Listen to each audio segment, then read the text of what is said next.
গাজায় গণহত্যার দায়ে ইসরায়েলের ওপর নিষেধাজ্ঞা দিতে আরব লীগের প্রতি ওআইসির আহ্বান। উপত্যকায় মানবিক সহায়তা প্রবেশে বাধা তুলে নিতে তেল আবিবকে আলটিমেটাম হাউথিদের। ইউক্রেন যুদ্ধ বন্ধে চুক্তির খসড়া প্রস্তুত করতে চায় যুক্তরাষ্ট্র। আগামী সপ্তাহে সৌদিতে হতে পারে ওয়াশিংটন মস্কো বৈঠক। জেলেনস্কির চেয়ে পুতিনকে সামলানো সহজ মত ট্রাম্পের। এবং অস্ট্রেলিয়ার ব্রিসবেন উপকূলে আঘাত হেনেছে সাইক্লোন আলফ্রেড। কুইন্সল্যান্ড ও নিউ সাউথ ওয়েলসে বিদ্যুৎ বিচ্ছিন্ন ৩ লাখের বেশি বাড়িঘর, প্রায় ১,০০০ স্কুল বন্ধ।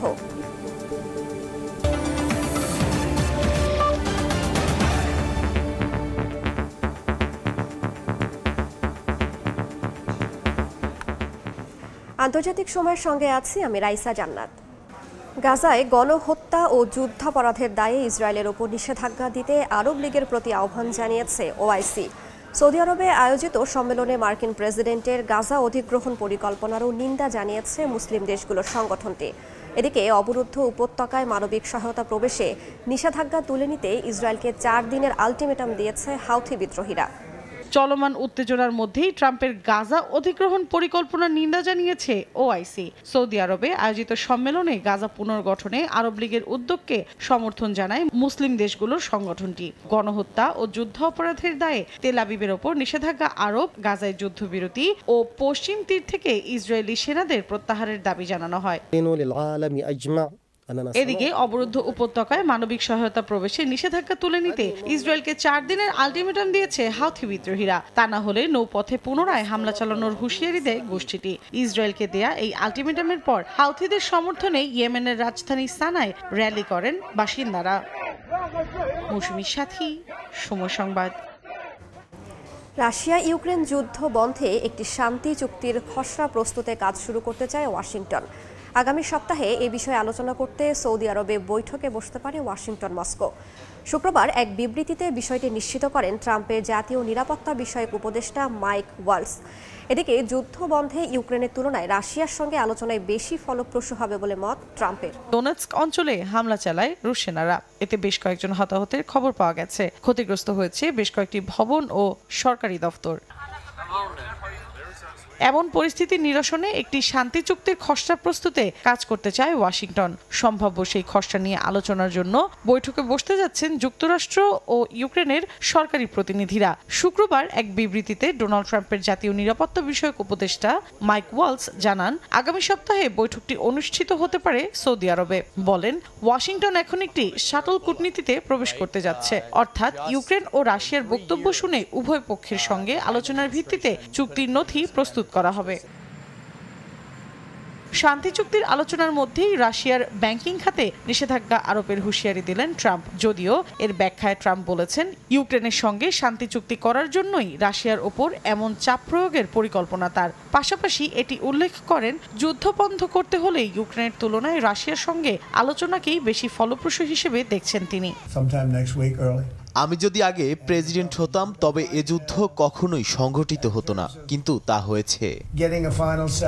মস্কোর সঙ্গে শান্তি আলোচনায় বসতে মার্কিন চাপ অব্যাহত আছে ইউক্রেনের ওপর। এরই মধ্যে দেশটির সঙ্গে স্যাটেলাইটের ছবি বিনিময় সাময়িকভাবে স্থগিত করেছে যুক্তরাষ্ট্র।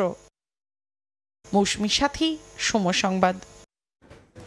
ইরানের পরমাণু কর্মসূচি নিয়ে আলোচনার আহ্বান জানিয়ে দেশটির সর্বোচ্চ নেতা আয়াতুল্লাহ আলী খামেনিকে চিঠি দিয়েছেন মার্কিন প্রেসিডেন্ট ডোনাল্ড ট্রাম্প।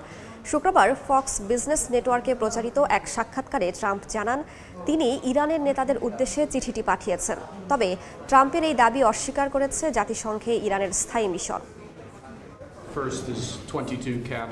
দ্বিতীয় মেয়াদে ক্ষমতা গ্রহণের পর থেকেই বিশ্বের বিভিন্ন দেশের সঙ্গে রাজনৈতিক সমীকরণ ঢেলে সাজাতে উঠে পড়ে লেগেছেন মার্কিন প্রেসিডেন্ট ডোনাল্ড ট্রাম্প। তারই উদ্যোগ পৌঁছেছে ইরানের দ্বার প্রান্তেও। মধ্যপ্রাচ্যের এই দেশটির পরমাণু কর্মসূচি বন্ধের চেষ্টা চালিয়েছেন ট্রাম্পের উত্তরসূরিরাও। এবার একই পথে হাঁটছেন ট্রাম্পও। শুক্রবার ফক্স বিজনেস নেটওয়ার্কে এক সাক্ষাৎকারে তিনি বলেন, পরমাণু কর্মসূচি ইস্যুতে আলোচনায় বসতে ইরানের সর্বোচ্চ নেতা আয়াতুল্লাহ আলী খামেনিকে চিঠি দিয়েছেন তিনি।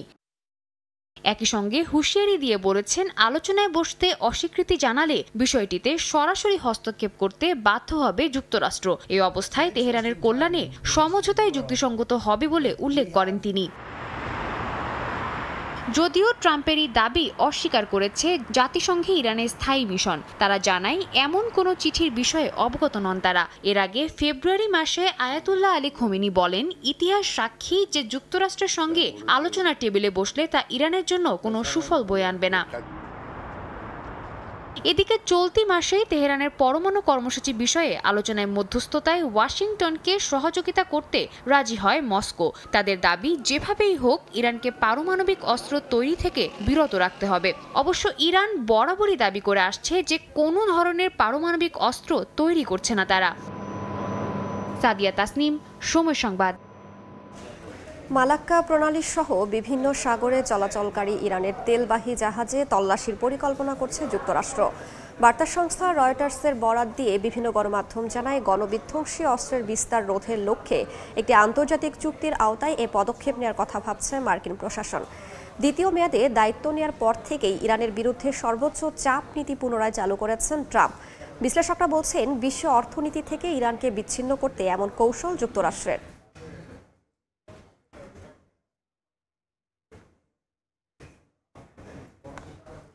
প্রশান্ত মহাসাগরীয় অঞ্চলে চীনের ক্রমবর্ধমান প্রভাব নিয়ে উদ্বিগ্ন নিউজিল্যান্ড। স্থানীয় সময় বৃহস্পতিবার এক সম্মেলনে এ বিষয়ে সতর্ক করেন নিউজিল্যান্ডের শীর্ষ গোয়েন্দা কর্মকর্তা অ্যান্ড্রু হ্যাম্পটন। তিনি বলেন, প্রশান্ত মহাসাগরীয় দেশগুলোর অর্থনৈতিক ও আন্তঃসীমান্ত অপরাধের কারণে তাদের সঙ্গে কৌশলগত চুক্তি সই করার সুযোগ পেয়েছে চীন। এতে অর্থনৈতিক ও নিরাপত্তা সহযোগিতা এক সুতায় গেঁথে আছে। তিনি আরও বলেন, সাম্প্রতিক বছরগুলোতে প্রশান্ত মহাসাগরীয় অঞ্চলের বিভিন্ন দেশের সঙ্গে অর্থনৈতিক উন্নয়নকে কেন্দ্র করে চুক্তি সই করেছে চীন। গত মাসে কুক আইল্যান্ডস চীনের সঙ্গে শিক্ষা, অর্থনীতি, অবকাঠামো, মৎস্য, দুর্যোগ ব্যবস্থাপনা ও সমুদ্রতল খনন সংক্রান্ত একাধিক চুক্তি করে। এই চুক্তিগুলো নিউজিল্যান্ডের জন্য উদ্বেগের কারণ হয়ে দাঁড়িয়েছে, কারণ কুক দ্বীপপুঞ্জের সঙ্গে নিউজিল্যান্ডের সাংবিধানিক সম্পর্ক রয়েছে।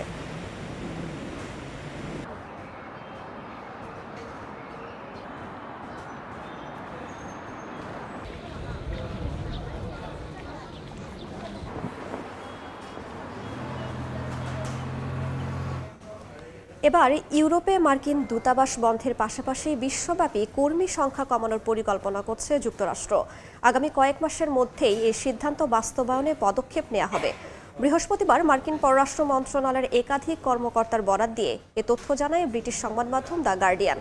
এদিকে কূটনৈতিক উপস্থিতি কমানো এবং ইউএসএআইডি ভেঙে দেওয়ার কারণে বিশ্বব্যাপী মার্কিন প্রভাব দুর্বল হয়ে পড়ার ঝুঁকি তৈরি হচ্ছে বলে মনে করছেন বিশ্লেষকরা। অভিবাসী তাড়ানো, বৈদেশিক সহযোগিতা বন্ধের পর এবার ইউরোপে বেশ কয়েকটি দেশে দূতাবাস বন্ধ করতে যাচ্ছে যুক্তরাষ্ট্র।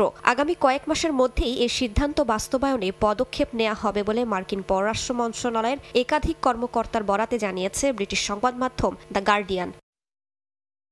প্রতিবেদনে বলা হয়েছে, প্রাথমিকভাবে জার্মানির লাইপজিগ, হামবুর্গ, ডুসেলডর্ফ, ফ্রান্সের বোর্তো, স্ট্রাসবুর্গ, ইতালির ফ্লোরেন্স সহ কয়েকটি ছোট শহরে দূতাবাস বন্ধ করা হতে পারে। তবে এ বিষয়ে এখনো নিশ্চিতভাবে সিদ্ধান্ত গ্রহণ করেনি মার্কিন পররাষ্ট্র দপ্তর। ইউক্রেন ইস্যুতে ইউরোপ যুক্তরাষ্ট্র সম্পর্কে টানাপোড়েনের মধ্যেই এমন খবর চাউর হলো। এদিকে বিশ্বব্যাপী কর্মী সংখ্যা কমানোর পরিকল্পনাও করছে যুক্তরাষ্ট্র। ওয়াশিংটনেও পররাষ্ট্র দপ্তরের বেশ কয়েকটি ব্যুরো একীভূত করার পরিকল্পনা করা হচ্ছে। তালিকায় থাকতে পারে মানবাধিকার, শরণার্থী ও মানব পাচার রোধে কাজ করা প্রতিষ্ঠানও। বিশ্লেষকরা বলছেন, বিশ্বজুড়ে কূটনৈতিক উপস্থিতি কমানো এবং ইউএসএআইডি ভেঙে দেওয়ার ফলে যুক্তরাষ্ট্রের বৈশ্বিক প্রভাব দুর্বল হয়ে পড়তে পারে। এর সুযোগে স্থান দখল করতে পারে চীন ও রাশিয়ার মতো প্রতিদ্বন্দ্বীরা। রাইসা জান্নাত, সময় সংবাদ। আন্তর্জাতিক সময় আরও থাকছে। অবশেষে বন্দি দশা থেকে মুক্ত হলেন দক্ষিণ কোরিয়ার অভিশংসিত প্রেসিডেন্ট ইয়ন। সমর্থকদের উল্লাস। রায়ের বিরুদ্ধে আবেদন না করার সিদ্ধান্ত বিরোধী আইনজীবীদের। অস্ট্রেলিয়ার ব্রিসবেন উপকূলে আছড়ে পড়েছে সাইক্লোন আলফ্রেড। স্থানীয় সময় শনিবার সকালে কিছুটা দুর্বল হয়ে লোকালয়ে আঘাত হানে ঝড়টি। সাইক্লোনের প্রভাবে কুইন্সল্যান্ড ও নিউ সাউথ ওয়েলসে বিদ্যুৎ বিচ্ছিন্ন হয়ে পড়েছে 3 লাখের বেশি বাড়িঘর।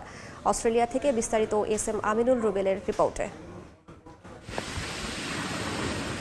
শনিবার স্থানীয় সময় সকালে অস্ট্রেলিয়ার কুইন্সল্যান্ড উপকূলে আঘাত হানে সাইক্লোন আলফ্রেড। 1974 সালের পর এই প্রথম অঞ্চলটি গ্রীষ্মকালীন ঝড়ের কবলে পড়ল। এ সময় বাতাসের গতিবেগ ছিল ঘন্টায় 95 কিলোমিটার। ঘূর্ণিঝড় আলফ্রেডের প্রভাবে বিপাকে পড়েছেন কুইন্সল্যান্ড ও উত্তর নিউ সাউথ ওয়েলসের উপকূলের প্রায় 40 লাখ বাসিন্দা। বিদ্যুৎ সংযোগ বিচ্ছিন্ন হয়েছে কয়েক লাখ ঘরবাড়ি ও হাসপাতালের। প্রায় 6 থেকে 9 ফুট উচ্চতার জলোচ্ছ্বাসে ডুবে গেছে কয়েকটি নদী তীরবর্তী এলাকা। আজ আমরা দেখেছি শিশুরা বাইরে খেলাধুলা করছে আর অনেকেই বন্যার পানির মধ্য দিয়ে চলাচল করছেন। বর্তমানে আমাদের টিম ভাঙা গাছ ও ছিঁড়ে যাওয়া বিদ্যুৎ সরবরাহ লাইন সরাতে ব্যস্ত। আগামী সোমবার থেকে আবারও সব শিক্ষা প্রতিষ্ঠান খুলে দেওয়ার কথা জানিয়েছে স্থানীয় সরকার। ব্রিসবেন, গোল্ড কোস্ট ও সানশাইন কোস্ট আন্তর্জাতিক বিমানবন্দরের কার্যক্রম স্বাভাবিক হতে পারে রোববার থেকে। তুলনামূলকভাবে শহরের উঁচু এলাকায় প্রবাসী বাংলাদেশিরা বসবাস করায় দুর্যোগ থেকে নিরাপদ আছেন বলে সামাজিক যোগাযোগ মাধ্যমে পোস্ট দিয়েছেন অনেকে। SM আমিনুল রুবেল, সময় সংবাদ, অস্ট্রেলিয়া। ভারী বৃষ্টিতে আকস্মিক বন্যার কবলে ইরাকের রাজধানী বাগদাদ। শহরের প্রধান সড়কগুলোতে পানি জমে যাওয়ায় ব্যাহত হয় যান চলাচল। দুর্ভোগে পড়েন বাসিন্দারা। স্থানীয় সময় শুক্রবার দুপুর থেকে শুরু হওয়া বৃষ্টিপাত রাতভর চলায় বাগদাদের বিভিন্ন এলাকায় জলাবদ্ধতা দেখা দেয়। সড়কের বিভিন্ন স্থানে বিকল হয়ে পড়ে বহু গাড়ি, কিছু যান সেতু ও আন্ডারপাসের নিচেও আটকা পড়ে। পরে জলাবদ্ধতা নিরসনের কাজ শুরু করে বাগদাদের ফায়ার সার্ভিস। সড়কে জমে থাকা পানি অপসারণে ব্যবহার করা হয় পাম্পিং ট্রাক।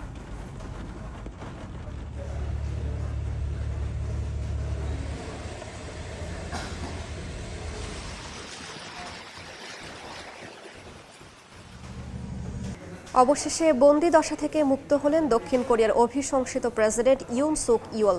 শনিবার তাকে বন্দিশালা থেকে ছেড়ে দেওয়া হয়। এ সময় সেখানে ভিড় করেন ইউলের সমর্থকরা। আদালতের রায়ের বিরুদ্ধে বিরোধী আইনজীবীরা আবেদন না করার সিদ্ধান্ত নিলে ইউলকে ছেড়ে দেওয়া হয়।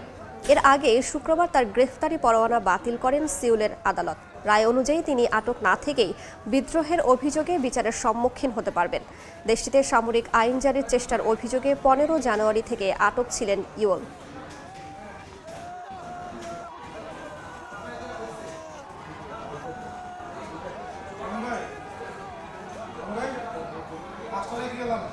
ফ্রান্সের রাজধানী প্যারিসের একটি রেল স্টেশনে দ্বিতীয় বিশ্বযুদ্ধের একটি বোমা পাওয়া গেছে। নিরাপত্তার জন্য ট্রেন পরিষেবা বন্ধ করে দেয়ায় বিড়ম্বনায় পড়েন বহু যাত্রী।